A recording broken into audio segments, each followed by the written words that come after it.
Para continuar, una breve palabra sobre Ande. Este año cumplimos 67 años. Desde su perspectiva cristiana, Ande aspira a consolidarse como protagonista de primera línea en la construcción del Ecuador que queremos entregar a las generaciones futuras. Reconocemos como fin último de la vida social, incluidas la política y la economía, al desarrollo humano integral y a la iniciativa privada empresarial y el diálogo como ejes fundamentales para lograr dicho desarrollo.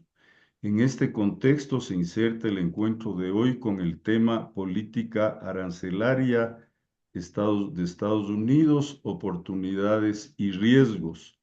Procedo a presentar a nuestro invitado, Francisco Rivadeneira. Actualmente es asesor comercial del Banco del Austro a nivel nacional. Es consultor asociado de la Corporación de Promoción de Exportaciones de Inversiones Corpey, asesor senior y primer miembro del Consejo Asesor de Llorente y Cuenca, representante en el Ecuador de la Cámara Mundial de Líderes Empresariales, profesor universitario en la Universidad Andina Simón Bolívar, la Universidad San Francisco de Quito y la Universidad de las Américas. Anteriormente ha sido director ejecutivo del Comité Empresarial Ecuatoriano, fue representante de del Corpey en Quito y La Sierra, es delegado del Ecuador ante el Fondo Monetario Internacional y asesor del director ejecutivo, ex ministro de Comercio Exterior y creador de ese ministerio, ex viceministro de Comercio Exterior e Integración Económica en la Cancillería, profesor universitario de pregrado y posgrado en varias universidades del país. En sus estudios de pregrado los ha hecho en la Universidad de Ginebra, Suiza, estudios de posgrado en Economía Internacional, Comercio Internacional, Ciencias Políticas, Negociaciones Económicas Internacionales, Derecho Económico Internacional, Derecho de la Integración en el Instituto Universitario de Altos Estudios Internacionales y del Desarrollo de Ginebra, Suiza. También estuvo involucrado con la Universidad Andina Simón Bolívar, la Pontificia Universidad Católica de Quito, la Universidad de Barcelona. Hasta allí la hoja de vida de nuestro invitado. Un asunto de forma. Luego de la intervención de nuestro invitado, abriremos el foro para preguntas de los participantes. Les rogamos ser breves y enfocados en el tema de hoy. La referencia es hasta 2 minutos cada intervención. Dicho esto, le paso la palabra a Nicolás Espinosa, que de paso hoy día es nuestro flamante presidente de ANDE, recién electo. Hoy día se estrenan estos conversatorios. Así que, Nicolás, por favor, si nos ayudas con una introducción al tema de hoy. Gracias, Ernesto, Francisco. Un honor para nosotros contar contigo en esta oportunidad. En realidad, la presentación de tu hoja de vida ratifica la amplísima experiencia y capacidad que tú tienes en este campo y evidentemente eres un personaje que en realidad apoya y ha apoyado siempre al sector empresarial ecuatoriano. Soy testigo, he sido partícipe en muchas reuniones contigo, no hace falta que los amplíe, pero sí puedo decirles, queridos amigos de ANDE, que en realidad en esta oportunidad contamos con un asesor del más alto nivel y evidentemente sí creo que con esto estamos dando realce a lo que ANDE en esta oportunidad pretende seguir levantando la vara para ir teniendo dentro de su equipo y de sus asesores el más alto nivel. Bienvenido, Francisco. Realmente para nosotros es un honor contar contigo. Gracias, Nicolás, por esa introducción. Francisco, adelante. Estamos a la expectativa de tu presentación. Bueno, muy buenas tardes con todos los que están conectados a este webinar. Inicio primero agradeciéndote a ti, Nicolás, y a ti, querido Ernesto, también por la gentil invitación para, por segunda ocasión, participar en un webinar en ANDE, entidad a la cual pertenezco de hace poco, así que me honra ser parte. Y espero más adelante poder trabajar y apoyar de manera más proactiva al futuro de ANDE. Eso como primer elemento. Segundo, obviamente, saludar a todos los presentes.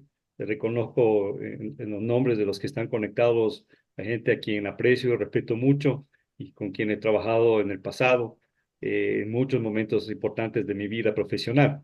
Así que, como dicen en inglés, I'm looking forward, estoy esperando ese conversatorio, porque definitivamente aquí hay gente que sabe igual o probablemente más que yo de estos temas. Ejemplo, como lo vimos anteriormente, nuestro querido embajador Gallegos, ex canciller que está aquí presente acompañándonos. Entonces, bueno, con esta breve introducción voy a poner en pantalla mi presentación. Querido Ernesto, me confirmas cuando ya sea visible.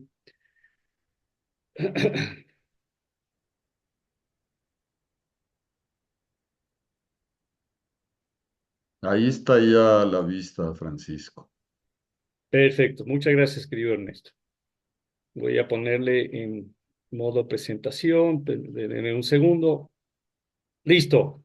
Ok, entonces el tema que habíamos acordado con Ernesto era tratar el tema de la política arancelaria de los Estados Unidos y básicamente evaluar, analizar cuáles son las oportunidades y los riesgos que pueden salir básicamente del entorno actual, que en gran parte, de manera sustancial, ha sido creada por la nueva política, particularmente comercial que ha puesto en vigencia el gobierno de los Estados Unidos desde la llegada del presidente Trump a principios del año al poder en los Estados Unidos y el retorno de los republicanos en general al poder.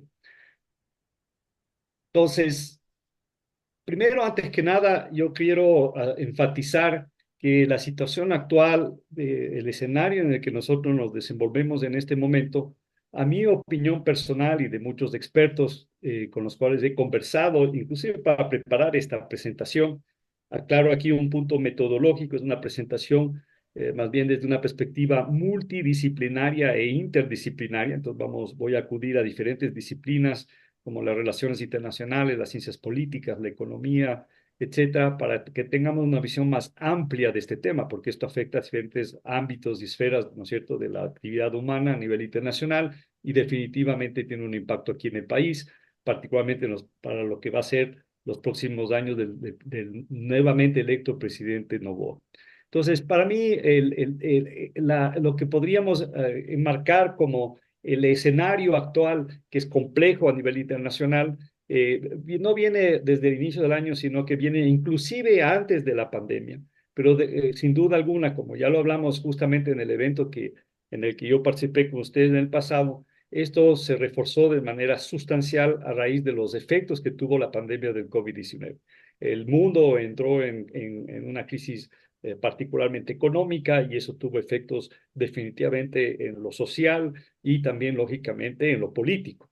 Muchos de los cambios que han habido a nivel internacional y particularmente en los países en desarrollados de los movimientos políticos que se han ido hacia los extremos, en parte se debe justamente que hay un ambiente que ha facilitado justamente el que nos vayamos hacia esos extremos y hacia gobiernos de carácter populistas, de carácter nacionalistas, etcétera, que han sido costumbre en muchos de nuestros países en desarrollo, pero que no era algo común, al menos desde la Segunda Guerra Mundial, en los países desarrollados, lo que ya no es el caso. Entonces, uno de los elementos principales a evaluar desde la perspectiva específica del conversatorio el día de hoy es que ya habíamos visto, sobre todo desde la pandemia del COVID-19, un resurgimiento, un recrudecimiento del proteccionismo. Había ido progresivamente aumentando el proteccionismo en el mundo y no solo, vuelvo a insistir, en los países en vía de desarrollo, sino también en los países desarrollados. Esta tendencia hacia el proteccionismo, ya que no nos conviene o no nos gusta mucho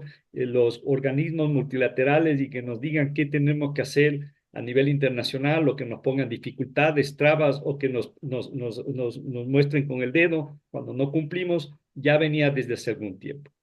Entonces, primer elemento que quiero poner sobre la mesa.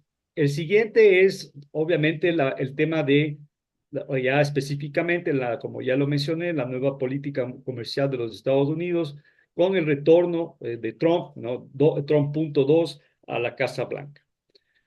Entonces, de manera específica, si bien hay otros aspectos en los cuales ya se ha visto un cierto impacto en lo económico e inclusive en lo comercial, obviamente el elemento principal que ha afectado al entorno del comercio internacional, pero que también ha tenido efectos lo que llamamos de externalidades, ¿no es cierto? Y que ha afectado también al tema del sistema monetario y financiero internacional, es la nueva política arancelaria que está plasmando en la actualidad los Estados Unidos, que cambia radicalmente las reglas de juego que básicamente han estado en funcionamiento desde la Segunda Guerra Mundial. Por ende, lo que vemos muchos, como entre esos yo, es que con esto, en este año, se ha logrado una aceleración de lo que ya venía desde hace algún tiempo, vuelvo a insistir, particularmente desde la pandemia, pero inclusive desde antes, de lo que llamamos la crisis del multilateralismo en sus diferentes facetas y en los diferentes aspectos en los cuales que atañe el multilateralismo, que toque el multilateralismo y por ende también la globalización como nosotros conocemos, al menos como un fenómeno contemporáneo, particularmente yo diría desde finales de la década de los 80, principios de los 90, con la caída del bloque soviético y esencialmente el triunfo del modelo capitalista a nivel mundial y con sus aspectos justamente en el ámbito internacional que son básicamente el aperturismo, ¿no? Y de manera particular el libre comercio. Entonces, este es el escenario en que nos estamos desenvolviendo. Hay una crisis del multilateralismo aguda en este momento. Entonces, ¿quién es al fin y al cabo el gran perdedor de todo esto? Obviamente es el sistema multilateral en general que fue creado después de la Segunda Guerra Mundial para evitar una tercera guerra mundial con la conformación de Naciones Unidas, liderada particularmente, entre otros, por los mismos Estados Unidos, donde lo que siempre se privilegió al fin y al cabo es el diálogo, la cooperación para la resolución de conflictos y diferencias y evitar, por un lado, posibles conflictos militares y en el ámbito nuestro de las relaciones económicas internacionales, evitar lo que ya estamos viviendo, que son las famosas guerras comerciales, que pueden llevar, se lo ha visto en la historia, a conflictos militares si es que no se resuelven rápidamente y de manera adecuada. Entonces, específicamente, hoy es obvio, el gran perdedor de esta situación actualmente es la Organización Mundial de Comercio. Organización Mundial de Comercio, que es la que está a cargo del sistema y del régimen del comercio internacional, primero obviamente desde el año 47 con la creación de lo que era propiamente el GATT, el Acuerdo de Comercio y Aranceles, y posteriormente la constitución de lo que es en sí el organismo internacional de comercio, que es la Organización Mundial de Comercio en el año 95. Ya hay que ser también francos y transparentes entre nosotros.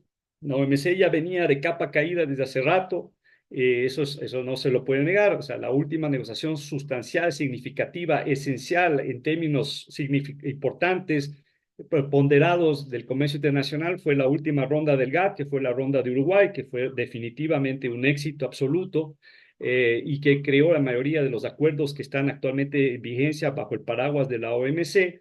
Pero posteriormente a eso y con la constitución de la OMC no han logrado, por más que se ha intentado, una agenda tan agresiva a nivel de nuevos acuerdos comerciales, con la excepción esencialmente del acuerdo de facilitación de comercio, que es, a mi opinión, el único acuerdo multilateral significativo que se ha logrado desde la creación de la OMC, que el Ecuador ya es parte, ya ratificó, y recientemente es un acuerdo en primera fase que tiene que ver básicamente con los subsidios a la pesca, que aún sigue siendo tímido porque no ha atacado realmente los problemas sustanciales.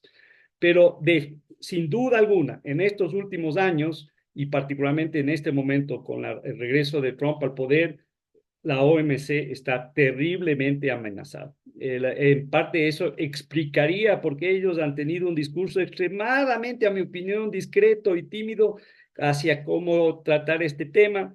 Han dicho, sí, estamos preocupados, pero no han dicho nada más, porque saben perfectamente que si alzan mucho la voz, a mi opinión, siempre existe un riesgo de que pase lo que ya pasó, inclusive en el periodo anterior, donde el gobierno del presidente Trump tome la decisión simple y llanamente de salirse de organismos internacionales, ¿no?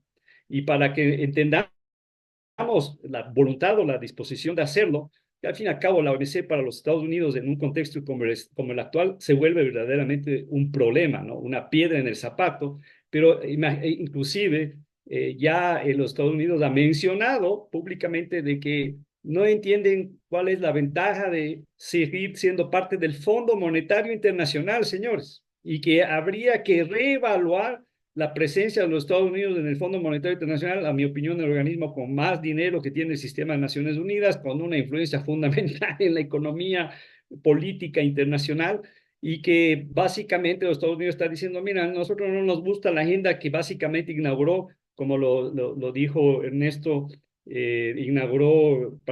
estuve estos últimos años, unos buenos años allá en el FMI, que inauguró Christine Lagarde y que lo ha continuado Kristalina Georgieva, que es que el fondo se meta en temas que estaban más relacionados a lo que era la tendencia fundamental en el mundo, como el tema de género, como el tema de la relación entre las finanzas, el sistema monetario y el medio ambiente y la crisis climática, entre otros. Los Estados Unidos dice, eso no me interesa a mí. Ustedes saben perfectamente que tienen una visión muy diferente hacia esos temas y han dicho, veamos si vale la pena seguir ahí en el FMI o veamos cómo le enderezamos de nuevo al Fondo Monetario Internacional hacia lo que supuestamente deberían dedicarse a hacer.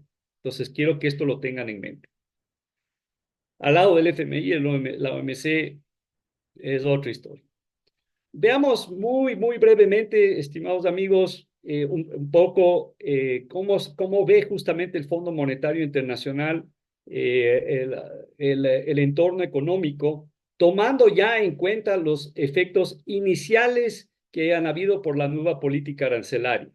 Les quiero recordar ahí varias cosas. Lo primero, lo que están viendo ustedes es literalmente reciente, es actual. Esto salió en las últimas semanas de lo que llaman las reuniones de primavera, cuando se reúne el Fondo Monetario Internacional y el Banco Mundial con toda la comunidad internacional que está relacionado a los temas económicos, monetarios y financieros, tanto la pública y la privada. Ahí está Raimundo y todo el mundo literalmente. ¿Y qué nos dice básicamente aquí los números? El primer mensaje es, sí, hay un decrecimiento en base a lo que había proyectado la Organización Mundial de Comercio, particularmente para este año. Pero el decrecimiento en general a nivel mundial de las economías avanzadas y emergentes no es tanto como muchos anticipaban. Ahora, yo sí quiero aclarar que el Fondo Monetario Internacional en general es muy precavido con sus números cuando son a la baja, ¿ok? Prefieren apuntarle más hacia arriba que muy hacia abajo porque saben que el efecto que eso puede tener en los diferentes actores económicos puede ser fuerte. Y más aún en un entorno donde básicamente, como ya les indiqué, los Estados Unidos es muy crítico del Fondo Monetario Internacional. Entonces, en otras palabras, lo que yo les quiero transmitir, probablemente estos números en la práctica hay que verlos inclusive más a la baja. Para mí son muy conservadores y lógicamente el escenario final va a depender sobre todo si estas medidas que está tomando los Estados Unidos se mantienen en el tiempo o son parte de una estrategia de negociación inicial y van a generar ciertos resultados iniciales para posicionarse en las negociaciones, obtener la mayor cantidad de réditos que pueden sin básicamente dar nada a cambio y de ahí básicamente ir progresivamente, como ha dado algunos indicios los Estados Unidos, ir rebajando el nivel de proteccionismo en varios temas. Bueno, ahí pues, solo para que ustedes tengan eso en mente, el 2025 el crecimiento para el mundo está previsto en 2.8. Mire, inclusive se prevé un crecimiento un poquito para el 2026. Las economías avanzadas, 1.4 este año, 1.5 el otro año, que son bajas como de costumbre. Los mercados emergentes siempre mejor, 3.7, 3.9, ¿no? Miren, quiero absolutamente destacar China, ¿no? China se prevé apenas un crecimiento del 4% en los próximos 2 años. Esto es grave para la economía mundial y particularmente para los países de desarrollo y para la mayoría de los países latinoamericanos que han aumentado de manera radical sus exportaciones y su dependencia al mercado chino, más aún en el escenario como vamos a ver de ahora en adelante. y para América Latina y el Caribe está en 2% en el 2025 y 2.4% para el próximo año. Vamos al siguiente gráfico. Aquí, en cambio, esto también es del informe del Fondo Monetario Internacional salido en las semanas anteriores. Aquí ustedes tienen, en cambio, los países latinoamericanos y caribeños. Entonces, ojo a lo que más nos interesa, que es el Ecuador. Primero, 2024, el Fondo Monetario confirma lo que tuvo que decir al fin y al cabo el Banco Central, de que hubo decrecimiento de la economía de manera significativa, pero para este año se espera un rebote. En parte se explica porque vamos a rebotar de una situación muy baja de 1.7 y para el próximo año de un 2.1. Este es el escenario por momento. Y en términos generales, la mayoría de las economías de la región crecen muy poco, excepto ciertos casos particulares que se explican esencialmente porque son economías que se sustentan en los servicios, o como por ejemplo el caso de Surinam, etcétera, que parten de prácticamente cero y están creciendo de manera desproporcional debido, entre otras cosas, por ejemplo, al descubrimiento de petróleo, ¿no? Entonces ahí vemos un cambio radical. Pero en general, el crecimiento de la región para este y el próximo año es bastante escueto. Ese es el mensaje que les quería transmitir con esta lámina. Me imagino que Ernesto les pasará la presentación para que ustedes puedan revisar estos datos con mayor precisión. Bueno, vamos a hacer el análisis primero de cuáles son los efectos que han tenido las políticas norteamericanas en el ámbito del sistema monetario y financiero internacional. Y posteriormente vamos a entrar ya propiamente en los efectos del comercio internacional de bienes y servicios. Obviamente ya a partir de este momento haciendo un paralelo, analizando cómo esto afecta específicamente al Ecuador en el corto y mediano plazo. Entonces, en el ámbito monetario y financiero internacional, ¿qué es lo que tenemos que tomar en consideración para poder tener los elementos suficientes, los criterios suficientes para entender lo que está pasando? Primero, el tema que ya esto es Vox Populi, lo conocemos a través de los medios, inmediatamente después de que se tomó la decisión de subir los aranceles, inclusive ya antes, tuvimos una caída severa en términos relativos de las bolsas de valores en los Estados Unidos, particularmente Wall Street, los principales indicadores, y eso tuvo automáticamente un efecto dominó en el resto de las bolsas a nivel mundial. Si bien ha habido rebotes hacia arriba en ciertos momentos, particularmente cuando el presidente Trump o su gente allegada dice que va justamente a aflojar un poco, a suavizar las medidas, tenemos unos ciertos repuntes, pero si ustedes ven la tendencia desde, sobre todo el anuncio de las tarifas, es hacia la baja. Y la perspectiva, la proyección es que eso siga. Entonces, eso hay que tomar en consideración. Un elemento trascendental a tomar en cuenta es que el efecto de la caída de la bolsa tiene un efecto, obviamente, primero en la economía, entonces termina afectando también a la economía real y particularmente afecta a la capacidad de consumo y al bienestar de las personas en los Estados Unidos en particular y también en el resto del mundo. Recuerden que, de nuevo, Raimundo y todo el mundo, todos los estadounidenses juegan a la bolsa. Entonces, esto no solo afecta en miles de millones a los multimillonarios como al mismo Elon Musk, a pesar de estar cercano a Trump, sino que afecta al americano mediano que ahorra parte de sus ahorros, una gran parte de sus ahorros están en acciones y otros instrumentos en la bolsa, y con estas caídas pierden su capacidad, ¿no es cierto?, de básicamente de ahorro, pensando en su retiro, en la bolsa de estudios para sus hijos, etcétera. Entonces, esto tiene un golpe muy fuerte para el americano promedio y obviamente va a tener un efecto en su capacidad también de consumo. Entonces, a tomar esto en consideración. El siguiente es el dólar, ¿no? ¿Cómo se ha comportado? A la diferencia de las crisis anteriores y particularmente la crisis que mencioné de la pandemia, donde el dólar aumentó de valor a nivel internacional porque la mayoría de la gente ante la pandemia buscó la protección del dólar y de la economía americana. En este caso se ha dado el fenómeno contrario, como es los Estados Unidos el que está en esta situación particularmente de falta de entender a mediano y largo plazo cuál es el escenario, o sea, en otras palabras, de previsibilidad, sobre todo para los diferentes actores privados. el dólar se ha depreciado en términos generales. Esto obviamente puede cambiar, esta tendencia puede cambiar, pero por el momento parece que este va a ser el caso. Entonces, la primera pregunta es eso, ¿no? ¿Esto es sostenible en el tiempo? Eso habrá que ver, pero por el momento, definitivamente, en términos relativos, la tendencia y la mayoría de los expertos consideran que el dólar se va a depreciar con relación al resto de las grandes divisas. Esto, ojo acá, es un elemento, a mi opinión, positivo para el Ecuador. Recordemos esto, y todos lo sabemos, o todos los que están aquí conectados, los que están ligados al mundo de las exportaciones, porque entre más se deprecia el dólar, nosotros nos volvemos más competitivos en términos de dólares con relación a otras divisas, y esto al fin y al cabo le conviene al sector exportador. Entonces, por lo menos sí hay algo positivo de todo esto, en el sentido de que al menos no estamos perdiendo competitividad relativa a otros, debido a que como somos dolarizados, la devaluación es al fin y al cabo algo positivo.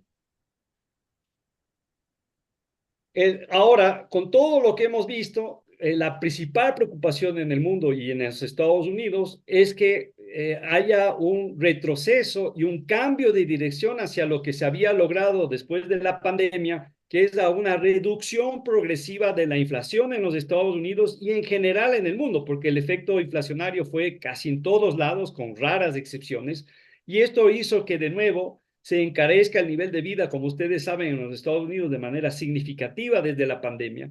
Y hay que tomar esto en consideración. Este es sin duda alguna uno de los principales, si no el principal factor que explica el retorno tan exitoso del presidente Trump y de los republicanos al poder. Porque el presidente Trump, sin duda alguna, para una parte sustancial de la población norteamericana golpeada por la inflación y los efectos de la crisis de la pandemia, más allá de las políticas de Biden y de los demócratas, que podríamos discutir si han sido malas, mi percepción es que no lo es el caso, pero definitivamente hubo esta percepción en los Estados Unidos de que se requería un presidente que maneje mejor la economía que el presidente Biden, y los demócratas le apostaron de nuevo por el presidente Trump, esperando que esta tendencia a la reducción de la inflación se mantenga y que se acelere en los Estados Unidos. Pero con la decisión, entre otras, porque no es la única que ha afectado el tema de la inflación, pero los efectos sobre todo de la nueva política comercial americana han terminado haciendo que los Estados Unidos de nuevo comience a encarecerse, y esto va a aumentar progresivamente si no hay cambios sustanciales, como por ejemplo el caso de China, ¿no? Ya han dicho varias empresas grandes de los Estados Unidos, de los cuales los empresarios son cercanos al presidente Trump y a los republicanos, de que básicamente los próximos mes y medio, inclusive en menos tiempo, se van a comenzar a vaciar los almacenes de los Estados Unidos, porque simplemente ya se está reduciendo la cantidad de carga que estaba entrando, ¿no es cierto?, antes de los aranceles, y muchos de los nuevos negocios que vienen en particular de China, pues simple y llanamente ya no van a llegar a los Estados Unidos. Adicionalmente, a tomar en consideración de que erradamente o erróneamente o por desconocimiento suficiente, no se sabe que muchos de los productos que se hacen en los Estados Unidos necesitan partes y piezas, por ejemplo, de China, que tiene en la actualidad no 150, 125% de arancel. Hay productos que a eso hay que sumar el arancel que ya tenían antes, y por ende tienen aranceles del 200, 250%. Lo que para los que conocemos de estos temas es un arancel prohibitivo. Ahí el objetivo es ya no exportar, sino defender a la industria nacional. Nadie prácticamente puede seguir compitiendo con un arancel de ese tamaño. Entonces, efectos negativos, ya pensando específicamente en el Ecuador, a la diferencia del anterior, que es la depreciación del dólar, aquí sí hay un efecto negativo, no a corto plazo necesariamente, pero sí a mediano y largo plazo, si esto se sostiene en el tiempo, para las exportaciones ecuatorianas, porque lógicamente la inflación va a generar decrecimiento de la economía mundial y de los Estados Unidos en particular, y eso va a reducir la demanda en los Estados Unidos, pero también a nivel mundial. Y esto ya lo vivimos de la pandemia. Ahora, una ventaja que tiene el Ecuador, que es lo que explica que el Ecuador fue de los pocos países que aumentaron sus exportaciones, inclusive en el año 2020, en plena pandemia, es que, como ustedes saben, nosotros somos esencialmente exportadores de commodities, alimentos, y ahora petróleo, ahora minerales, y la expectativa es que ahí el impacto no sea tan fuerte en términos relativos o comparativos a otros sectores como las manufacturas, pero sectores de la industria manufacturera ecuatoriana que están exportando a los Estados Unidos, definitiva, y al mundo en general, pueden verse afectados.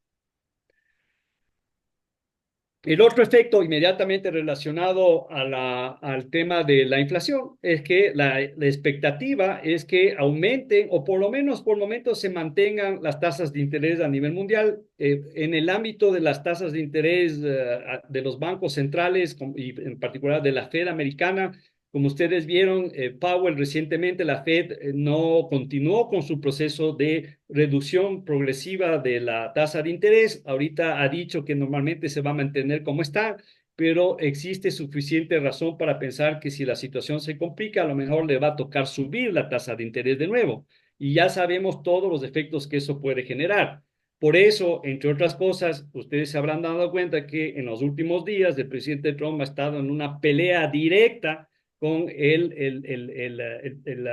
presidente de la Fed, ¿no es cierto? Porque no quiere básicamente continuar con una política de seguir bajando las tasas de interés. Y recordemos que cuando esto no solo afecta a los Estados Unidos, sino afecta a todo el mundo, ¿no? Y aquí están algunos de esos efectos. Tal vez antes de entrar al de Ecuador, uno de los efectos que mucha gente desconoce o no se acuerda es que cuando suben las tasas de interés, eso tiene un efecto, ¿no es cierto?, en los bonos de los Estados Unidos. Entonces, eso hay que tomar en consideración. Pero también, y de manera específica, y esto es grave y esto hay que tenerlo en cuenta, es que afecta lógicamente al costo de la deuda que tienen los países en dólares, y la expectativa sería que si se vuelven a subir las tasas de interés, habrá un encarecimiento de la deuda ecuatoriana que está expresada en dólares, particularmente, pero no solo limitada a los bonos que son los más fuertes, que ya vamos a tener que pagar de manera significativa ya desde este año, pero sobre todo en el 2026, que son los bonos 2030, los 2035 y 2040. Entonces, esto es un problema. Además, también le vuelve más difícil al Ecuador que salga a emitir nuevos bonos a partir de este o el próximo año. Entonces, menor posibilidad de conseguir financiamiento, y todos los presentes sabemos que si hay algo que necesita el Estado en este momento es financiamiento. Entonces, ¿de dónde va a sacar ese financiamiento, al menos externo, ¿no? Cuando tienes prácticamente los mercados privados, la emisión de bonos con ciertas excepciones, tal vez como estos nuevos bonos azules o verdes, que eso también habría que ver cuál es el impacto en eso, pero que es muy poco, ¿no es cierto? Eso lo que, y es más para recompra de deuda que otra cosa, básicamente ver qué se puede hacer a ese nivel. Ahora vamos a los efectos, ya no en el sistema monetario y financiero internacional, sino ya específicamente a los efectos que tiene estas medidas en el sistema comercial internacional. Entonces ahí me refiero al de bienes y de servicios, al comercio de bienes y servicios, sobre todo obviamente de bienes tangibles. Entonces, el aumento de los aranceles ya específicamente Estados al mundo. ¿Cuál es el primer efecto y el más significativo? Que en parte, no es la única razón, está detrás de la política que tienen los Estados Unidos, a mi opinión, y de muchos, detrás de estos los aranceles, es obviamente hay un interés, como lo ha planteado claramente el presidente Trump y los republicanos, de un retorno de un cierto aparato económico de producción a los Estados Unidos. Se habla de ciertas industrias que vuelvan a los Estados Unidos, y ayer en la reunión, ojo a esto, ¿no? En la reunión que tuvo con el nuevo primer ministro de Canadá mencionó eso: nosotros no necesitamos los carros canadienses por más que sean americanos, lo que queremos es que esos carros se produzcan aquí en los Estados Unidos. Entonces hay que tomar eso en consideración. Podemos discutir si detrás de esto hay un verdadero interés de aumentar la producción nacional, o tiene también a lo mejor una relación de que una parte sustancial de sus votantes están en esos lugares donde han sido afectados de manera sustancial, ¿no es cierto?, ese tipo de industrias, sobre todo lo que llamamos las industrias pesadas, ¿ok? Porque a mi opinión personal, como muchos, no tiene mucho sentido un retorno a los Estados Unidos, como lo han estado haciendo memes los chinos, ¿no es cierto?, a una reindustrialización de los Estados Unidos, cuando realmente la fortaleza actualmente de los Estados Unidos es las exportaciones y el comercio de servicios y lo que es alta tecnología, donde ahí sí está pataleando un poco en ciertos sectores, sobre todo con la China, pero donde sigue siendo muy competitivo a nivel mundial. Entonces, es muy discutible este tema. Además, no, realmente hay que ver si eso es sostenible. Ustedes que son industriales, los presentes muchos, saben que mucho de eso depende, ¿no es cierto? Como muchos de esos son aún intensivos en mano de obra, no obviamente los Estados Unidos es muy costoso para que pueda competir con el mundo, entonces eso implicaría mantener un mercado cerrado.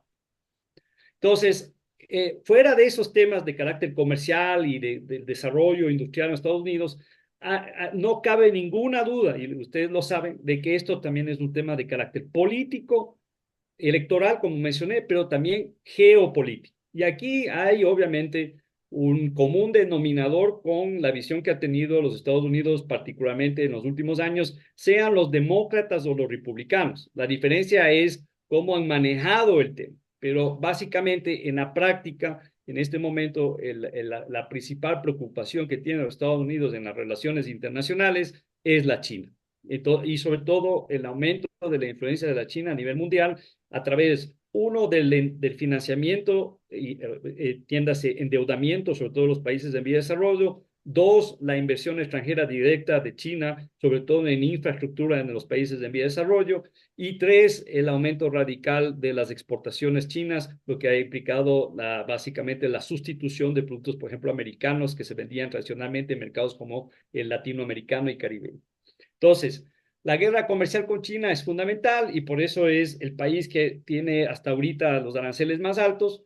Entonces, hay intereses económicos. Solo para recordarles la importancia que tiene China. China es la segunda economía más grande del mundo. Está decreciendo, ¿no? Pero la expectativa es que más tarde que temprano, ahora antes era más temprano que tarde, pero en algún momento es posible que supere a los Estados Unidos y pase a ser la economía más grande del mundo. China ya es el primer exportador del mundo, superando a Estados Unidos de lejos. China, ojo, esto mucha gente no lo sabe, es el primer destino de la inversión extranjera directa al mundo, como, entre comillas, país en vía de desarrollo, ¿no? Porque podemos discutir en qué punto está la China ahorita, pero como país en desarrollo es el que más inversión extranjera directa capta en el mundo. Entonces hay que tomar esto en consideración. O sea, no solo es un gran inversionista y financista a nivel internacional, sino como sabemos, una parte sustancial de la inversión extranjera llega a la China. Sí es verdad que esto ya está cambiando a raíz de la situación actual, particularmente después de la pandemia, y ciertas empresas antes de la llegada del presidente Trump han comenzado a deslocalizarse al resto de Asia y el ejemplo más claro de eso es Vietnam, ¿no? Vietnam está volviéndose ahora la fábrica en el Asia, en parte debido a que tiene una mano de obra más barata. El otro efecto que hubo después de la pandemia, pero creo que eso está ya por cerrarse de manera sustancial, es el famoso tema del nearshoring, que hasta cierto punto estaba, el país que en la región que más estaba ganando con eso era México, pero que eso está por verse ahora, ¿no? Pero México no solo con el nearshoring le ayudó a crecer como mercado, sino que muchas empresas, incluido empresas chinas, se estaban instalando en México con el propósito no de atacar al mercado mexicano, sino a los Estados Unidos. Y los americanos se dieron cuenta de eso, ¿ok? Y obviamente no les hace mucha gracia. De ahí China, y este es el tema, a mi opinión, más importante en este momento, China es un gran competidor en nuevas tecnologías. O sea, yo creo que ya llegó la hora de entender de que el Made in China es igual a algo de mala calidad. Yo creo que China ha superado eso de lejos y hay un montón de ejemplos que demuestran que está a la altura de Europa, a la altura de otros países asiáticos tradicionalmente fuertes en tecnología como Japón y Corea del Sur y definitivamente los Estados Unidos. Ejemplos donde ellos están a la vanguardia, el tema de los chips, ellos producen una parte sustancial de los chips del mundo fuera de lo que es propiamente Taiwán. El tema de la computación cuántica, señores, que ese es el futuro que se nos viene inmediatamente. En muchos sentidos, los chinos están mucho más avanzados en el desarrollo ya de computadoras cuánticas, con ciertas excepciones, como en Estados Unidos, el caso de IBM. El tema de la exploración espacial, yo diría que en ciertos aspectos inclusive ya están superando a los Estados Unidos. Recuerden como un simple ejemplo que la China ya tiene, me recuerdan la palabra, siempre se me va de los aparatitos de esos con ruedas que están por un lado en Marte, y las sondas. Tienen la sonda, ya tienen sondas en Marte y China, por ejemplo, es el primer país al haber puesto una sonda en el lado oscuro de la Luna. Entonces, estos son ejemplos claros de cómo ellos están avanzando de manera sustancial. La aviación es otro ejemplo. China es el primer avión que ha sacado ya lo que llamamos un avión de quinta generación de combate. Ni siquiera los Estados Unidos tienen eso aún. El caso de los autos eléctricos lo conocemos aquí en el Ecuador mejor que nada. Estamos invadidos de carros chinos. A pesar, ojo a esto, embajador, usted lo sabe, los chinos pagan el arancel del 35 a 40%. Europa tiene cero arancel después del acuerdo que negociamos, pero quien más ha crecido en el mercado de manera radical, y aquí hay gente como Santiago que conoce el sector, son los carros chinos. Y dentro de ese contexto, yo creo que ya de lejos China ha superado a los Estados Unidos y Europa en lo que son autos eléctricos en los mercados internacionales. Y bueno, está el caso de armas sofisticadas, como lo que mencionaba de los aviones de combate, pero también otros ejemplos que podríamos mencionar. Entonces yo creo que estos son los elementos que más preocupan a los Estados Unidos y que en parte el uso de la política económica y dentro de la política económica la política comercial de los Estados Unidos está dirigido a resolver y al fin y al cabo a parar la influencia que tiene China en el mundo. Entonces, dentro del tema de lo geopolítico, obviamente está el tema de la ruta de la seda, que ha sido extremadamente exitosa para China para expandirse en los países de vía de desarrollo en particular, pero no solo ahí. Recordemos el caso, embajador, como hemos hablado en el pasado, de África. O sea, África básicamente pertenece a la China. Entonces hay este ejemplo creo que usted mismo, embajador, nos contó, me acuerdo, de que llegó un funcionario de los Estados Unidos a uno de estos países africanos básicamente a decirles que dejen de trabajar con los chinos, pero llegó a un aeropuerto construido por los chinos, una carretera construida por los chinos y al palacio presidencial construido por los chinos. ¿Y qué ofrece los Estados Unidos? No mucho a cambio, porque el problema, como ustedes saben perfectamente, para los Estados Unidos es que al fin y al cabo la inversión depende del sector privado y de decisiones privadas, ¿no? Versus la China, que sí puede incidir desde el Estado y desde el partido, ¿no es cierto?, para que sus empresas hagan lo que piensa el gobierno que se tiene que hacer, más allá de simplemente el tema del rédito, de la ganancia, etcétera. ¿Ok? Entonces, el tema de la ruta, la presencia en África y en América Latina y el Caribe a través del financiamiento de inversión extranjera directa, sobre todo en infraestructura y commodities. Aquí ejemplos fundamentales en contexto latinoamericano, qué mejor ejemplo que nos afecta directamente como el puerto de Shanghái, ahora al norte de Lima, en el Perú, que va a permitir reducir radicalmente los fletes, los costos de los fletes para llegar no solo a China, sino al Asia-Pacífico, para los países sudamericanos del Pacífico, incluido el Ecuador, o este megaproyecto que básicamente están financiando los chinos del corredor bioceánico que uniría a Brasil, Argentina, a través de Paraguay, lo más probable, con Chile para mover parte de la mercadería que ahora se tiene que ir, como ustedes saben, desde Brasil hasta por África o por el Mediterráneo y para llegar a Europa o hacia arriba hacia los Estados Unidos y de ahí el canal de Panamá para pasar a la otra costa y sobre todo al Asia. Ahora, esto podría, y parece que está avanzando de manera significativa, ser una opción para reducir los costos. Todo esto es inversión extranjera china. Y también, ojo, ellos están invirtiendo cada vez más directamente en sectores reales. El caso ejemplar es particularmente Chile, pero también ahora en el Perú, donde ya no están simplemente exportando alimentos, sino que están comprando tierra en Chile, en Perú, y ellos directamente están produciendo para exportar a la China. Entonces, tomen esto, por favor, en consideración. Y bueno, lo que ya les mencioné, el otro tema geopolítico que utiliza la China es el endeudamiento, el financiamiento. El mejor ejemplo lo conocemos, en la época del presidente Correa, el endeudamiento sustancial que tuvimos con China. Una parte muy importante de ese endeudamiento ya ha sido renegociado o pagado. Si mi memoria no me falla, estamos en unos 4.000 millones aún que tenemos que les debemos a ellos, que eso es ya muy poco con relación a lo que sí ha crecido en los últimos años, que es sobre todo la deuda externa que tenemos con los multilaterales y particularmente con el Fondo Monetario Internacional. Y a mí me consta, y al embajador también le consta, que cuando él fue canciller y estuvimos negociando el segundo, a ver, ¿fue el primero o el segundo embajador? El primer gran acuerdo por 4.500 millones de dólares que se le dio al Ecuador por la pandemia, cuando yo estaba en Washington, D.C., los Estados Unidos presionó al Ecuador y en el Fondo Monetario para que básicamente el Ecuador vea de dónde saca la plata menos de la China. Entonces, ojo a eso. Seguimos con el tema. El siguiente, ahora, efectos ya negativos del aumento de los aranceles de los Estados Unidos al mundo. De nuevo, el que más es preocupante es el encarecimiento de nuestras principales exportaciones en los Estados Unidos debido, obviamente, al arancel del 10%. Entonces, ahora sí entremos a los aranceles y me avisas, por favor, en esto si ya me estoy extendiendo más. Entonces, aquí recordarles lo siguiente. Nosotros sí, Francisco, sí, simplemente te doy la referencia, son 5:49, estamos en 45 minutos. Pregunto más o menos qué tiempo más. Y no te interrumpí antes porque esto está tan interesante que creo que todos estamos boquiabiertos y entusiasmados.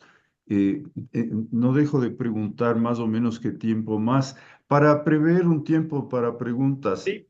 Perfecto.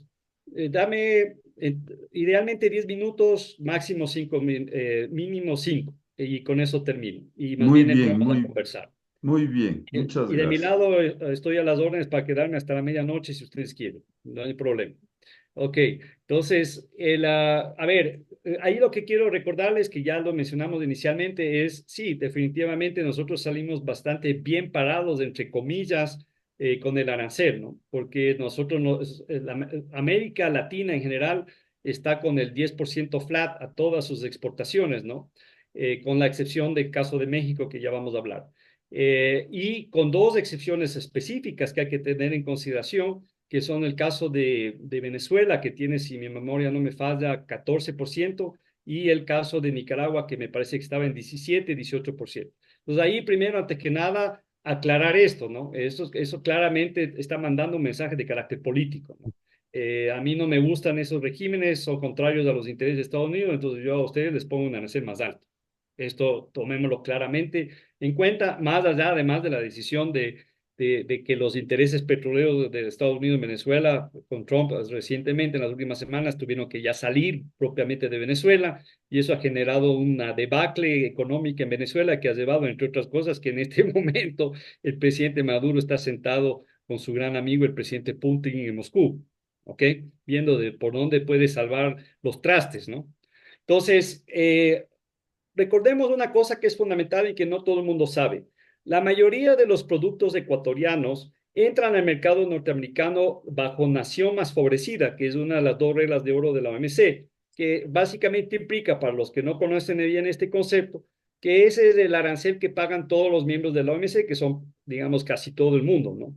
Entonces, la ventaja para Ecuador es que muchos de los productos tradicionales y algunos de los no tradicionales más importantes que exportamos allá entran con cero arancel o entraban con cero arancel. Ahí tienen en pantalla algunos ejemplos: el banano, el café, el cacao, los camarones, pagaban cero arancel.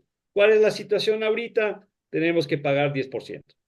Ahora, sí hay, como ustedes saben, muchos de ustedes, hay algunos productos que sí pagan arancel.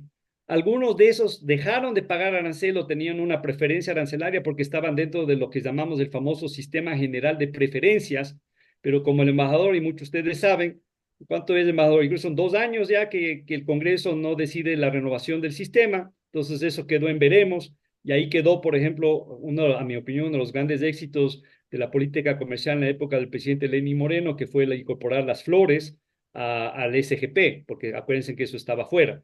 Pero ahí están las flores, ahí está el brócoli, ahí está el mango, grandes productos de exportación ecuatoriano, e inclusive algunas partidas del atún. Entonces pensemos, por ejemplo, en el caso de las flores están pagando entre 7 a 8%, normalmente, ahora tienen que pagar 10% más. Están entrando con 17, 18% aproximadamente, dependiendo de las variedades del mercado americano.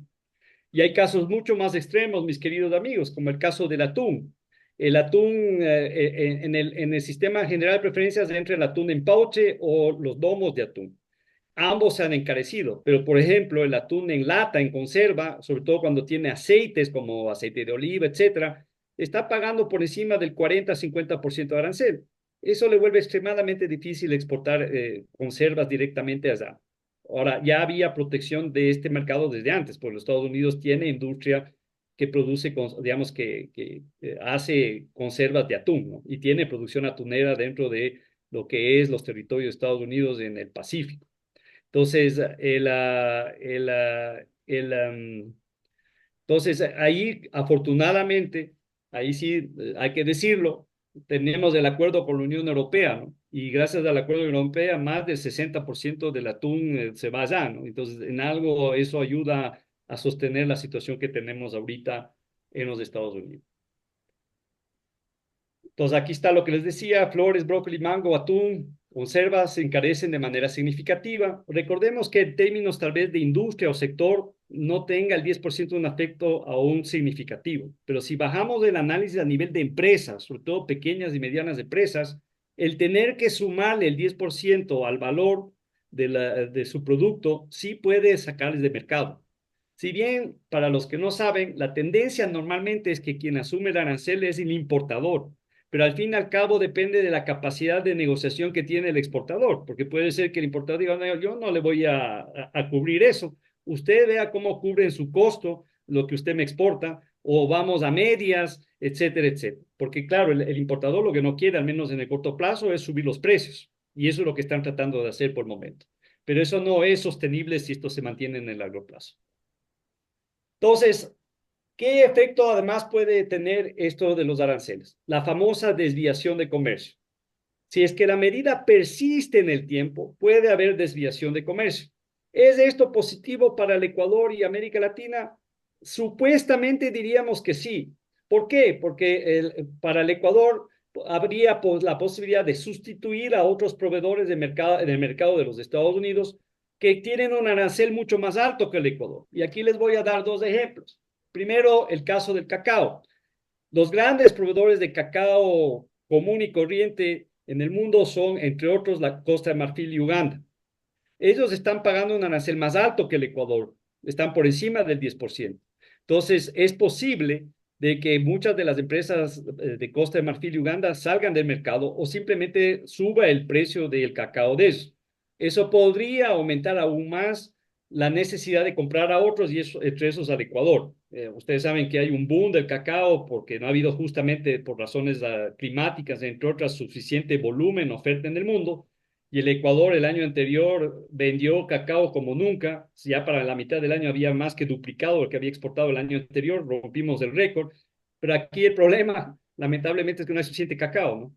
Entonces, hubiera sido ideal, hace años que vienen discutiendo el tema de aumentar, ¿no es cierto?, la producción de cacao, pero como hay esta discusión sin fin entre el cacao fino de aroma y el famoso CCN51, eso, entre otras cosas, no ha ayudado a resolver el problema. El otro caso interesante es el camarón. El camarón, como les había dicho, no paga arancel.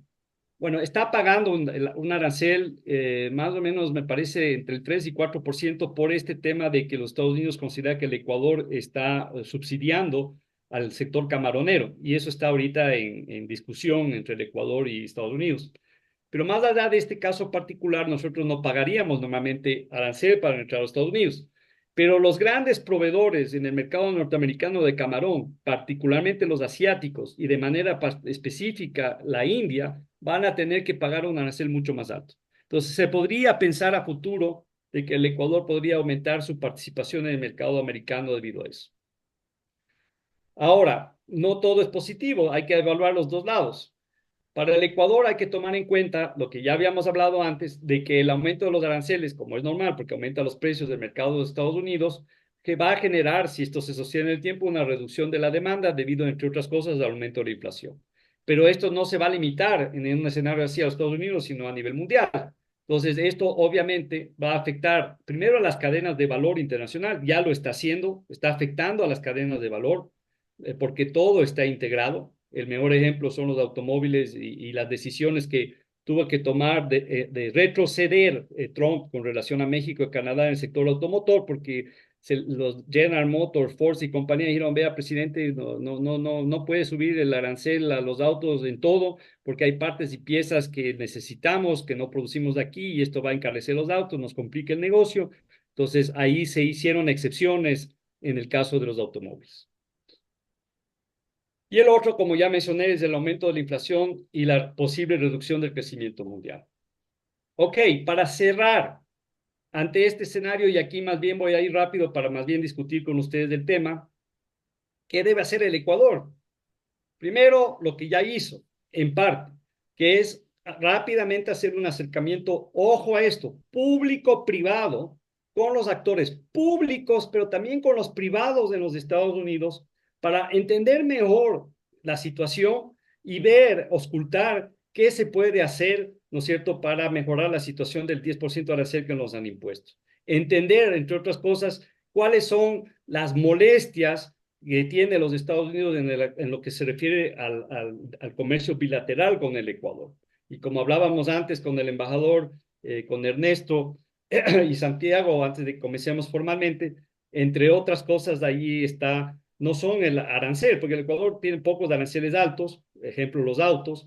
Los problemas principales que tiene el Ecuador son medidas no arancelarias o por arancelarias, como las famosas autorizaciones previas, que son lo que llamamos licencias de importación en la OMC, el tema de la falta de protección en la práctica, a la propiedad intelectual, entre muchos otros temas, que les molesta a los Estados Unidos, el tema de la carencia de la posibilidad de ir a un arbitraje internacional, entre muchas otras cosas. Y eso no es fácil resolver, como ustedes saben, al menos no en un corto plazo. Entonces, ojo, creo que fue positivo que inmediatamente la canciller del Ecuador visitó los Estados Unidos, se reunió de manera particular con el USTR, pero también entiendo que con el Departamento de Estado, que es la contraparte normal de la Cancillería, y me alegro mucho que además haya sido acompañada de una delegación del sector privado. Entonces eso muestra cohesión e interés entre lo privado y lo público. Recordemos que al fin y al cabo el presidente Trump y su entorno son hombres de negocio, entonces entre hombres de negocio es más fácil que se entiendan. Pero creo que se puede hacer mucho más. Y ahí, por ejemplo, una estrategia que nosotros planteamos cuando negociamos con la Unión Europea y que funcionó muy bien es que las empresas exportadoras ecuatorianas soliciten a las empresas norteamericanas que metan presión ante las autoridades en Washington, D.C., de manera particular, la Cámara de Comercio, a través de la Cámara de Comercio, a la Cámara de Comercio y sobre todo a sus congresistas y al Ejecutivo, para decirles, señores, esto no nos conviene, porque están poniendo arancel a productos que a la final encarecen los precios de nuestros productos finales. El ejemplo más claro es el cacao. Los Estados Unidos no produce cacao, entonces tiene sentido que le ponga 10% de arancel al cacao para producir chocolates, Snickers, Mars y compañía, M&M's. No tiene sentido, pero quien debería más dar la pelea a ese nivel son las mismas empresas norteamericanas que se ven perjudicadas con esto, de manera en conjunto, comunicando adecuadamente y dialogando con las empresas proveedoras del Ecuador. Segundo, priorizar el diálogo con los Estados Unidos en aquellos ámbitos de mutuo interés y tratar de ligarlos al comercio, la inversión y la cooperación bilateral. De nuevo, para los Estados Unidos del Ecuador, su prioridad no es el comercio. Nosotros somos insignificantes en términos relativos para los Estados Unidos. Estamos entre realmente los que, digamos, estaríamos normalmente en la cola si fuera solo por eso en una posible negociación con los Estados Unidos. ¿Cuáles son los temas que le interesan a Estados Unidos y que hay que meterlos en la negociación, en la discusión, para decir a Estados Unidos, somos prioritarios para ustedes y les conviene que nos vaya bien en lo comercial, a nuestras exportaciones, a nuestras inversiones? El uno, obviamente, es el tema de la seguridad, que es prioridad ahorita en los Estados Unidos, más aún ahora que en los Estados Unidos, como aquí en el Ecuador, ya se les ha puesto la marca, el label de grupos terroristas, ¿no es cierto?, al crimen internacional que básicamente está en todos los ámbitos del negocio del crimen actualmente en el mundo. El segundo, que es ya específico relacionado a la seguridad, el narcotráfico y el tema es innegable y lamentable el aumento de la influencia del narcotráfico en el Ecuador, particularmente en el negocio de la cocaína, pero también en otros, y que está obviamente afectando particularmente a Europa, pero también a los Estados Unidos. Y también ligado a estos temas, la migración, ¿no? Y sobre todo, si no quiere los Estados Unidos que más ecuatorianos migren ilegalmente a su país, pues cómo trabajamos, como lo habíamos hecho en el pasado, para fomentar empleo digno aquí en el país, un entorno de mayor seguridad para que básicamente esa gente se quede acá. Recordemos el programa ATPA inicialmente y ATPDA, que tenía entre sus propósitos el financiamiento de los Estados Unidos para desarrollar alimentos, productos que puedan ser exportados a los Estados Unidos para que la gente se dedique a eso en vez de entrar a las bandas de crimen organizado. Y básicamente todo esto implica esto, señores, para los que no conocen. Ya no estamos en el mundo de la deslocalización, ya no estamos en el mundo que se venía después de la pandemia del nearshoring. Ahora con los Estados Unidos estamos en el mundo del friendshoring. Friendshoring, ahí me faltó una D, mil disculpas. El friendshoring. Entonces, o eres amigo de los Estados Unidos o no lo eres. Y es indudable que como ellos se están manejando en la política extranjera y particularmente en la política económica y comercial, es fundamental mantener una relación positiva, lo que no significa no tener una relación equilibrada y de respeto. Y finalmente, seguir y acelerar el proceso de diversificación de los mercados. Y ahí la buena noticia es que al menos desde que yo soy ministro, todos los que han seguido posteriormente a mí, más allá de los estilos y de las velocidades, todos han estado más o menos de acuerdo cuál ha sido la agenda de negociaciones del país. Y eso ha permitido que en la actualidad más del 70% de nuestros mercados estén abiertos sin aranceles, quedando ya muy poco. Corea del Sur, que estaba previsto ya firmar ahora en mayo, me dicen que eso se va a mover posiblemente para junio o julio, veremos qué pasa, pero ya vamos en buen camino. El caso de Canadá, que ya se cerró la negociación técnica en diciembre, allá en Ottawa. ¿Y qué es lo que falta para que el 80, casi 90% del comercio ecuatoriano esté abierto y libre de aranceles? Obviamente los de Estados Unidos y tal vez Japón, que no es fácil avanzar con ellos. Vamos años tratando de convencerles de que arranquen un proceso de negociación con nosotros. No lo hemos logrado, por más que muchos talentosos diplomáticos y otros lo han intentado. Y bueno, la gran incógnita es de Estados Unidos, señores. ¿Conviene o no conviene en este momento pensar, o es factible en este momento, como están las cosas, creer que podamos negociar un acuerdo con los Estados Unidos? La respuesta, y con esto cierro, es no. Y el mejor ejemplo de eso fue lo que pasó de nuevo ayer, y les invito a que vean o lean al respecto de la reunión que tuvo el presidente Trump con el nuevo ministro de Canadá, como les indiqué, donde ahí claramente él dijo y alguna gente de su gobierno en el ámbito económico comercial han dicho de que básicamente Estados Unidos ya no tiene interés, no solo en el caso de México, sino en general, ya no cree en los tratados de libre comercio y que el nuevo mundo del comercio internacional va a girar alrededor de esta idea de los aranceles recíprocos, que eso al fin y al cabo es un poco regresar a la ley de la selva, la ley del más fuerte. Muchas gracias. Muchas gracias, Gracias. Francisco, por esta. Presidente, ¿tú querías decir algo? No, simplemente agradecerle a Francisco la claridad.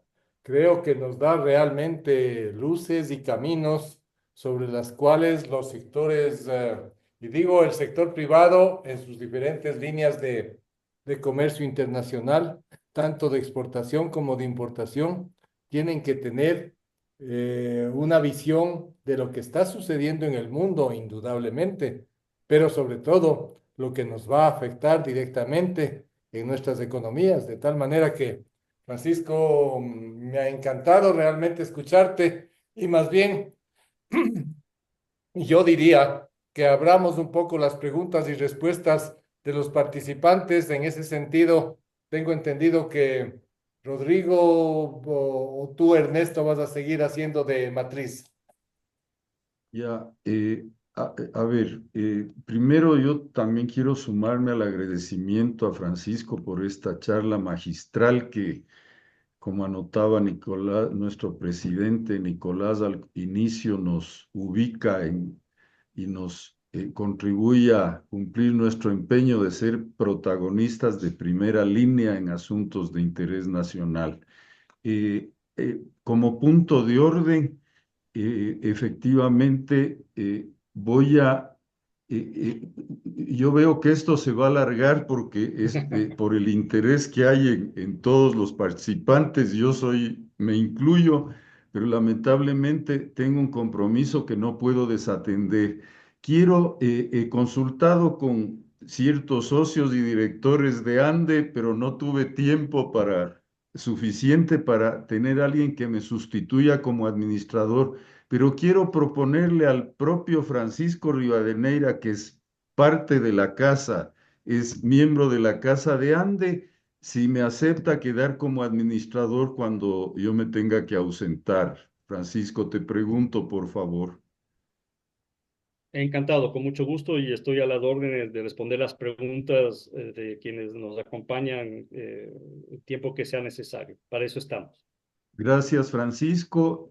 A ver, había pedido la palabra mientras hablabas en primera instancia Rodrigo Gómez de la Torre y luego ha levantado la mano Gonzalo Salvador. Adelante, Rodrigo Gómez de la Torre, por favor. Muchas gracias, gracias Francisco y un abrazo a todos. A ver, yo tenía pendiente una palabra que la mencionaste en tu cierre, que es una de las primeras posiciones del presidente Trump, que habla de reciprocidad arancelaria. Cuando hacemos referencia al ATPDA o al SGP o al mismo proyecto de ley IDEA que se está tratando en el Senado norteamericano por iniciativa ecuatoriana, lo que se busca un poco es eso, era reciprocidad inicialmente, pero también teníamos la primera parte, era nosotros de Ecuador vamos a trabajar en seguridad, entonces tú dame arancel cero en la mayor cantidad de cosas. Pero cuando llega el otro lado, nosotros le ponemos a Estados Unidos permisos, trabas, trámites, todos estos temas que han sido los irritantes que tanto se han comentado por muchísimos años. Entonces, claro, cuando el presidente Trump pone el arancel y hablamos del mínimo del 10%, que lo puso a la gran mayoría de países, sí me llamó la atención porque dije, bueno, ¿qué vamos a hacer como ecuatorianos? Los dos primeros países que vi que reaccionaron fueron Vietnam y Bangkok, el uno diciéndole, ponemos arancel cero, y el otro le hablaba de un arancel del 5% a las importaciones norteamericanas. A esto el Ecuador, previo inclusive la visita a Washington, ya planteó un arancel de 0% a los vehículos norteamericanos hasta diciembre de este año. Y más bien lo que se ha visto es que se ha hablado mucho de negociaciones bilaterales, más allá del término acuerdo comercial, sí está abierto a una negociación bilateral que inclusive están abiertos ya con la misma China. Entonces, ahí viene mi cuestionamiento. Sí, puede volverse la ley de la selva, la ley del más fuerte definitivamente, donde también un David puede combatir a un Goliat. Pero, por otro lado, el Ecuador, a mi criterio, el tema de un acuerdo comercial con Estados Unidos ha sido algo que se ha planteado por décadas y más bien han sido muchas razones internas en Ecuador que nos hemos comido el acuerdo. Entonces, yo no sé, primero como una opinión personal, yo tengo puedo estar un poco con una visión distorsionada, pero creo que vamos a ver en los próximos meses una nueva forma de comercio internacional en donde sí entremos a bilateralidad. Y por el otro lado, ¿cómo ves tú que esto se vaya encaminando? Porque él no solamente habla de aranceles, él también habla de equilibrio en las balanzas comerciales, que son los dos parámetros que Trump está manejando. Y a mí me rompió los esquemas cuando puso el arancel, porque creo plenamente en el libre comercio, aunque muchos amigos agricultores míos, productores para el mercado nacional, creen que es imposible. Yo no creo que es imposible, creo que tenemos que mejorar un sinnúmero de temas puertas adentro para mejorar competitividad. Pero este tema de los aranceles va a matar a todos, porque el arancel encarece el producto al consumidor final. Y te dejo un poco estas reflexiones porque sí me interesa tu opinión, porque no creo, o sea, sí ha sido un shock, pero no creo que es el fin del mundo, por decirlo en estos términos muy drásticos. Eh, no sé si en Gracias. esto me permites ir respondiendo Ad- pregunta por pregunta. Por Adelante, supuesto. Francisco. Adelante, Gracias Francisco, Nicolás por también. favor. Ok, querido Rodrigo, un gusto saludarte como siempre, un abrazo a la distancia. Gracias por tu razonamiento, muy valioso como siempre. Comparto gran parte de tu preocupación. Y sí, efectivamente, como ya lo mencionamos en la discusión, aquí se están infligiendo prácticamente todos los principales preceptos del sistema multilateral de comercio que los maneja la OMC desde el GATT, desde el año 47. Primero, nación más favorecida, que es el principal de todos. Los Estados Unidos, les puedo asegurar, no en todos los casos, pero digamos que en términos generales está rompiendo con nación, o sea, más bien dicho, está rompiendo definitivamente con el concepto de nación más favorecida, que es la base del sistema, cuando al Ecuador le pone 10%, a Venezuela 14%, y a Nicaragua 18% y a Suiza 31%. Eso va en contra del concepto de nación más favorecida, que la idea es la reciprocidad, la no discriminación y al final favorecer a través de este mecanismo a los más pequeños. Entonces, primer problema.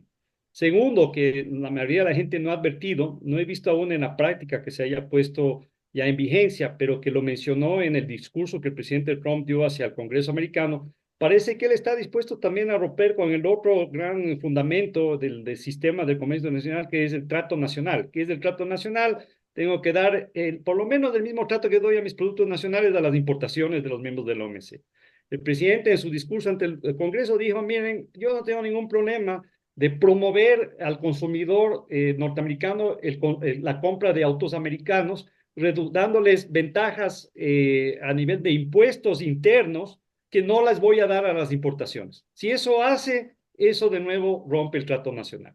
Tercero, dentro del contexto de las negociaciones de la OMC, todos los países tienen lo que llamamos los techos consolidados. ¿Qué significa eso? Que cuando tú vas negociando, te comprometes a un máximo de arancel que puedes subir. Tú puedes aplicar en aduana un arancel más bajo, pero si tú decides subir, solo puedes subir hasta un cierto nivel. Yo les puedo asegurar que dentro de todo el universo que está ahorita con arancel, y particularmente los aranceles para los países más grandes, y en especial con China, están por encima de los compromisos consolidados de los Estados Unidos. Entonces está rompiendo con todo. Está rompiendo con el sistema. Por eso para mí es, ¿qué le va a reemplazar? Porque ahorita ya no hay sistema, porque las bases, los fundamentos no se están cumpliendo, se los está desobedeciendo, nos estamos yendo para otra vía. Primer elemento. Y sí, como tú lo mencionas, Rodrigo, en el caso particularmente de Ecuador, como hablamos, pero para muchos países, a Estados Unidos no le interesa realmente o le preocupa poco el arancel. Lo que le preocupa son las medidas no arancelarias, pararancelarias, etc. El mejor ejemplo es el que tú mencionaste, y con esto cierro, que es Vietnam. Vietnam le dijo a Estados Unidos de entrada, sin decir absolutamente nada, a Vietnam nosotros les vamos a dar cero arancel. Y ahí saltó, me parece que fue el secretario de Comercio, a decir, a ver un ratito, maravilloso, les agradecemos, pero eso no es ni siquiera la punta del iceberg, porque lo que a nosotros nos interesa son todas las trabas que ustedes ponen al comercio que no son arancelarias. Entonces, advirtió que por ahí va la cosa. Y como los que hemos estado en este mundo sabemos, el sentarse a negociar esas cosas son complejas, porque hay intereses muy fuertes detrás de eso. Hay grupos de interés dentro del país que defienden este tipo de políticas, como por ejemplo en tu mundo, Rodrigo, en el Ministerio de Agricultura, temas como el tema de la importación de cereales, ¿no? Entonces, es un tema tremendamente complejo. Entonces, por eso mi pensamiento, que lo tiene la mayoría de la gente en este momento que creemos en sistema multilateral, de que lo que se viene es básicamente la ley de la jungla. Gracias, Francisco. Gonzalo Salvador, adelante, por favor.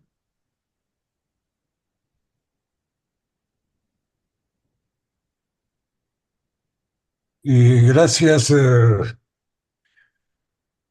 Ernesto, por la invitación. Felicitaciones, Francisco, por la excelente charla que nos has dado respecto a este tema tan interesante. Yo tengo una serie de preguntas, porque en realidad en este momento hay más incógnitas que respuestas, ¿no? Pero sí hay un tema en el cual quisiera enfatizar yo, ¿no? Uno, el tema del acuerdo de comercio con los Estados Unidos, ¿no? Que, como bien lo dijo Rodrigo Gómez Lator, es algo que el Ecuador ha venido persiguiendo por mucho tiempo. Durante el anterior periodo del antecesor del presidente Trump, ni siquiera podía haber un acuerdo de comercio porque nunca pidió el Trade Promotion Authority, que es en definitiva la facultad que tiene para negociarse un acuerdo sin la intervención del Congreso. Asumo que el presidente Trump habrá pedido este Trade Promotion Authority porque él va a negociar con todo el mundo en este momento, ¿no? Eso, hasta cierto punto, esta elevación de los aranceles es una estrategia que él tiene para, en definitiva, poner a mucha gente de rodillas y negociar, bajen aranceles, bajen esto, quiero acceso, etcétera, etcétera, etcétera, ¿no? Él es un hábil negociador. Ahora, ahí viene el punto con Ecuador. Tú decías, eh, hay productos que, bueno, agravado con 10% de productos que estaban bajo el sistema general de preferencias, otros que estaban bajo arancel cero, que ahora pagan el 10%, pero por ejemplo el caso del banano, para dar una idea, ¿no? Paga 0%, ahora pagará el 10%. Colombia igual pagará el 10%, de tal manera que ahí nos mantenemos. Pero en el caso de las rosas, Colombia tiene arancel cero. Así es. Nosotros tenemos un arancel del 7%, 7, 8%. Entonces, vamos a seguir manteniendo, dejando de ser competitivos, ¿no? En definitiva, frente a ciertos competidores regionales me refiero, porque sí, Así habrá es. ventajas, por ejemplo, con el camarón que se produce en Tailandia, en la India, etcétera, sí, ahí el sector camaronero puede verse beneficiado. Ahora bien, el punto. Eh, el secretario Rubio hace mucho tiempo atrás ya dijo, ¿no? Que en definitiva él ve que es una situación anómala, que en toda la costa del Pacífico, el único país que no tiene un acuerdo de libre comercio con los Estados Unidos o de comercio con los Estados Unidos es el Ecuador, y que esa situación hay que remediarla. Tengo entendido que en el mes de julio se reuniría nuevamente el Consejo de Comercio e Inversiones, Sí, justamente para ir desbrozando todos estos temas que tú mencionas que son lastimosamente complicados acá, porque tenemos problemas en aduana, de procedimientos aduaneros, tenemos problemas en propiedad intelectual, tenemos barreras no arancelarias, como la franja de precios de la comunidad andina, protecciones en términos de productos agrícolas, las licencias de exportación, especialmente para cereales, y maíz que protegemos, ¿no? En definitiva, eso. Ahora, el país tiene que hacer un balance de costo-beneficio, ¿no? Respecto al, por ejemplo, sí, Estados Unidos es una potencia que puede inundar el Ecuador de maíz, indudablemente, ¿no? Pero, ¿cuál es nuestro beneficio? ¿Cuánto asciende la producción de Ecuador en maíz? Me imagino que es la provincia de Manabí, algo en la costa, que se produce para las avícolas, ¿no? Sí, habrá que claro. buscar algún tipo de protecciones, como los Estados Unidos también va a buscar estas protecciones, vía aranceles, me refiero, ¿no? Pero eliminar otras barreras, ¿no? Entonces, yo no creo que sea no sea conveniente el iniciar una negociación comercial con los Estados Unidos, porque otros países sí lo van a hacer, y el Ecuador no puede quedarse quieto y tiene que negociar forzosamente con los Estados Unidos, y ojalá se llegue a un acuerdo de comercio. Como tú dices, los aranceles ya no son mayor problema, son determinados productos que hay que, en definitiva, de lado y lado se protegerá, y por otro lado, pues indudablemente acabar con el tema de las barreras para arancelarias o dificultades, ¿no? Esto, por un lado, este comentario. Por otro lado, la pregunta que me trae a todo momento me asalta duda, ¿no? Esta política de Estados Unidos se ha convertido en la práctica es un productor de bienes primarios. Bienes primarios que produce, es gran exportador de cereales, de soya, etcétera, algodón, pero ya no manufactura. En definitiva, no hay producción de bienes. Es una economía que produce ciertos commodities y vende servicios, ¿no? ¿Qué es lo que quiere revertir Trump? Volver a ser de los Estados Unidos un país productor de bienes. ¿Cómo? Vía protección, aranceles, etcétera. ¿Será posible eso? Tú dices, pero el costo de mano de obra. Ahora hablamos de un mundo de robótica, ¿no? Mira, por ejemplo, tú puedes tantas cosas ahora con el desarrollo de la robótica. Si ellos tienen las materias primas, los componentes, pueden abaratar costos y ser tan competitivos como China, ¿no? Entonces, esa es la gran incógnita. ¿Funcionará esta estrategia? Si funciona así, indudablemente va a haber un periodo de sacrificio para la población de los Estados Unidos en términos de aranceles. Indudablemente, esos aranceles van a generar inflación, y eso va a tener que pagar el consumidor de los Estados Unidos, ¿no? Ahora, esa es la gran incógnita. ¿Funciona o no funciona esta política para los Estados Unidos? ¿Será un fracaso? No lo sabemos. Es una de las preguntas que te hago, ¿no? Y bueno, quizá una tercera. Tú dices que ya se rompieron todos los cánones con la OMC, probablemente sí, en definitiva, y muchos países van a acudir a la OMC, ¿no? Eh, ¿Qué sucederá ahí? ¿No será que el país que va a la OMC recibe un porrazo, un garrotazo? Entonces, Es yo me posible. pregunto, ¿no es más fácil negociar bilateralmente? Como ya los chinos ya lo van a negociar con los Estados Unidos. Ayer se anunció que los chinos están analizando y los Estados Unidos una propuesta están calmando, están conversando entre ellos, dependen el uno y el otro, son este rato mutuamente dependientes, ¿no? China depende del mercado de los Estados Unidos. Esa emisión enorme que hacen los Estados Unidos de bonos de Treasury Notes, ¿quién los compra? Los chinos y los japoneses. Si Así los es. chinos mañana les exigen a los Estados Unidos que paguen los bonos, no hay plata en el mundo para pagar esa emisión que ha hecho los Estados Unidos en bonos, ¿no?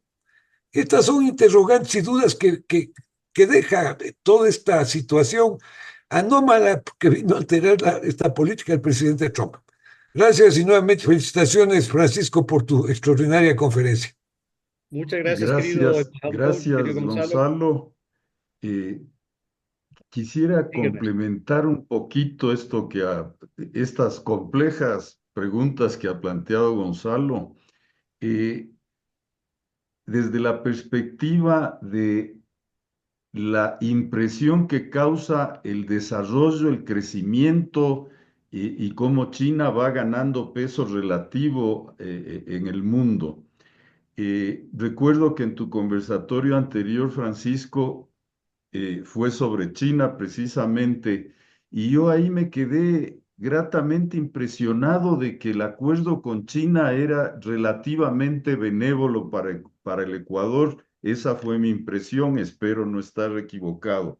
En ese contexto, pregunto, dadas las novedades del mundo, dada la incertidumbre que estamos viviendo actualmente, ¿hasta qué punto le conviene al Ecuador eh, aumentar o crecer en su relación con China? Y complemento la pregunta con otra. Por algún lado me parece haber percibido una información en la que Trump, el gobierno de Trump, manifiesta que si negocias con China, entonces ya no eres mi amigo y o te vas si quieres estar conmigo, entonces tienes que no puedes negociar con la China. Entonces, termino la pregunta diciendo, ¿hasta qué punto nos conviene fortalecer nuestra relación con China, considerando esta actitud, esta posición de los Estados Unidos que si quieres algo conmigo, no te metas con China? Esa sería el complemento y creo que te paso la palabra para que, si bien creo que hay disposición a seguirse alargando, pero adelante, Francisco, y creo que ya te voy a pasar la administración por si para alguien más, para que se pueda seguir conversando. Muchas gracias. Gracias, querido Ernesto. A ver, querido Gonzalo, querido embajador, un gusto saludarte también, gusto verte por esta vía. Gracias por los razonamientos impecables, como siempre, muy interesantes y también por los cuestionamientos. Comienzo con el más sencillo y más puntual, la OMC, ¿no? Yo estoy de acuerdo con lo que tú mencionas, Gonzalo, en el sentido de que básicamente ahorita hay que sentarse a discutir directamente de manera bilateral con los Estados Unidos. Ir a la OMC en términos generales, como tú sabes, demora mucho tiempo, ¿no? Para poder llegar a un resultado, sobre todo si uno pasa por el mecanismo de solución de diferencias, de controversias, el cual está ahorita a medias funcionando, ¿no? Porque ya desde hace un tiempo, para ser más preciso, desde la época del presidente Obama, o sea, de los demócratas, los americanos básicamente han boicoteado el mecanismo y el segundo nivel, que es el panel, básicamente no está funcionando porque no se ha podido renovar los jueces. Ahora, lo que están haciendo los grandes como China, sí están llevando a los Estados Unidos ante el mecanismo, pero simplemente para de alguna manera oficializar, formalizar y demostrar que legalmente a través de la OMC los Estados Unidos están incumpliendo. Pero más allá de eso, lógicamente ellos van a privilegiar la negociación bilateral y lo que ya han hecho, ya han tomado retaliaciones inmediatamente. Es una buena noticia y eso sí es un cambio radical, un punto de inflexión dentro de esta situación, lo que tú mencionaste y que conversamos con el embajador hace un rato, de que ya está previsto en los próximos días que en Ginebra, como siempre, se reúnan los chinos y los americanos, no al nivel más alto, pero a nivel técnico, para ver si pueden comenzar a ponerse de acuerdo e ir reduciendo las protecciones arancelarias que están en vigencia. Eso es excelente noticia y demuestra que los Estados Unidos sí tiene un poco de flexibilidad, que parte de la estrategia es posición maximalista y de ahí ir bajando progresivamente. Y eso es positivo y eso lo están tomando de manera positiva los mercados, ¿no? Eso se puede ver clarito. Entonces, eso como primer elemento. Segundo elemento, creo que vale la pena, mi querido embajador, hacer una aclaración que es sustancial. De ninguna manera yo estoy diciendo que no se deba negociar con los Estados Unidos. O sea, yo vuelvo a insistir, creo que parte del proceso de negociación es ya el acercamiento que hizo la canciller con el sector privado.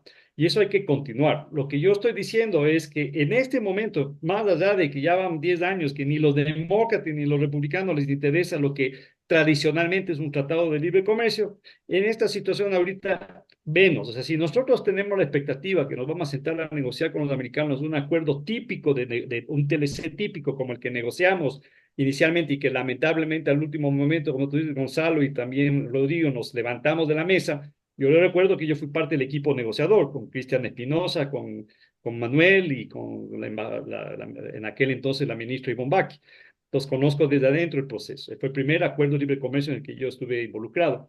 Definitivamente, eso ya no es posible ahorita. Y el mejor ejemplo de eso es que acaba de decir de nuevo el gobierno americano, desde la banda del presidente directamente, de que las condiciones beneficiosas que tiene ahorita México, de que ellos están exentos del FLAT, ¿no es cierto? Sino que la mayoría de los productos que están dentro del acuerdo de Norteamérica con Canadá y México les permite seguir haciendo negocios sin pagar arancel, eso puede desaparecer mañana, porque para el 2026 se puede renegociar el contenido fundamental del acuerdo y ya anunció Estados Unidos que lo va a hacer.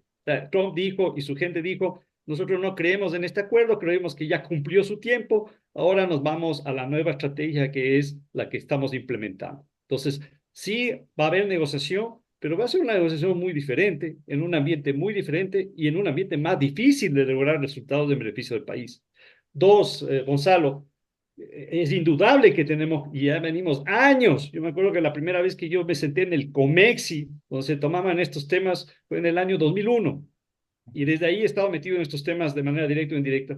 Y siempre ha habido esta discusión, como el tema del maíz, del trigo, que debemos aumentar la producción por soberanía alimentaria, por seguridad alimentaria y que las importaciones americanas, eso nunca se ha resuelto. ¿Por qué? Porque hay grupos de interés muy poderosos, como tú sabes, no en el país, que lo impiden. Y no va a ser fácil superar eso en la práctica. Sentarse a discutir con los productores de maíz, de arroz, de azúcar, de todos los productos que Estados Unidos nos quiere vender, al fin y al cabo son productos que tienen algún tipo de subsidio, por más que sean ayudas internas, ¿no? Y ahí es otro tema, ¿no? O sea, ¿qué tan justo es eso? Pero eso es para discutir en otro momento, querido Gonzalo.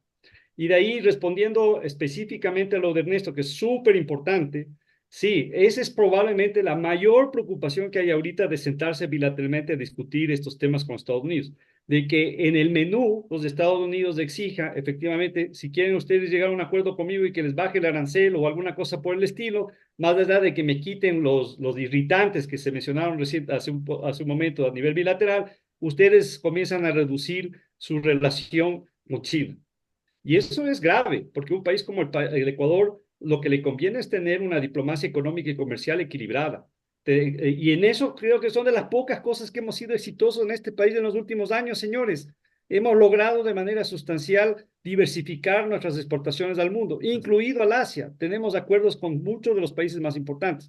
Y esto podría ir en detrimento de esa decisión. No estoy diciendo que quede claro de que debemos olvidarnos de los Estados Unidos. Los Estados Unidos seguirá siendo un muy importante mercado para el Ecuador y para la inversión extranjera que viene al país. Y debemos seguir manteniendo una excelente relación con Estados Unidos. Pero no puede ser en detrimento del resto. Entonces se fue al carajo todo el trabajo que hemos hecho durante estos años de tratar de diversificar los mercados. ¿Para qué sirven los acuerdos que hemos negociado? Como por ejemplo, es lo que tú mencionabas, Rodrigo, de que nos anticipamos, a mi opinión y de muchos, a bajar el arancel, aunque sea de manera temporal, sin ni siquiera haber sentado realmente a negociar. Yo no sé qué tan estratégicamente eso fue una buena idea, ¿ok? Rompiendo los acuerdos que tenemos, como por ejemplo con los chinos. Por O sea, supuesto. los chinos pueden decir, a ver, ¿cómo es esto? Ustedes les bajan al 10% los autos americanos que no tienen acuerdo y nosotros recién estamos pagando 30, Así es, según el calendario. Eso no está bien, pues, ¿no es cierto? Estamos incumpliendo con nuestros acuerdos y nuestros compromisos internacionales. Y sí, Ernesto, esto es una realidad. Y el ejemplo de nuevo se acaba de dar el día de hoy y ayer con Colombia. Ustedes saben quién es la persona que está de nuevo manejando la relación con América Latina y el Caribe, que es el hombre con el que tenemos que sentar a negociar y a reunirnos y que además tiene cariño al Ecuador.